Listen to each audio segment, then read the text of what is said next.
Hello guys, welcome to my blog. তো আজকের ব্লগে আমি এখন 4টের দিকে ঘুম থেকে উঠেছি। তো এখন আমি রান্না করব। তো এখন আমি আজকের রান্না কি করব এবং কি নিয়ে যাব অফিসে সেটা আমি তাদের সামনে শেয়ার করছি। তো দেখতে থাকুন।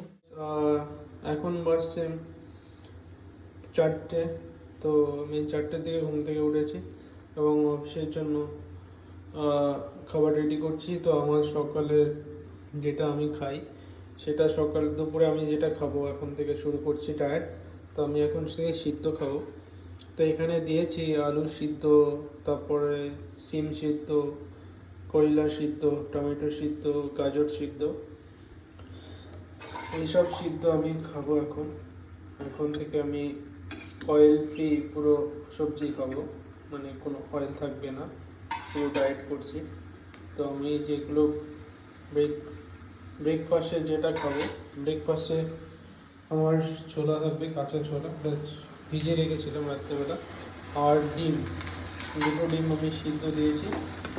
তো এখানে দেখতে পাচ্ছ এটা ব্রেকফাস্টের জন্য। আর এইদিকে ভাত বসিয়ে দিয়েছি। তো ভাত আর এই সিদ্ধ, এটা আমার লাঞ্চের আজকের মেনু। তো এখন আমি সকালে উঠে রান্না করছি এবং অফিসে যেতে হবে, 5টার দিকে আমার ক্যাব আসবে।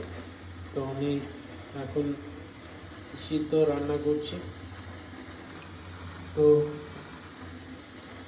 আমি এভাবে ডেইলি ব্লগ ছাড়বো। তো আপনাদের যদি ডেইলি ব্লগ ভালো লাগে তো প্লিজ লাইক, কমেন্ট ও শেয়ার করবেন আমার এই ছোটো মিনি ব্লগটা। Thank you for watching. দেখা হচ্ছে নেক্সট ব্লগে।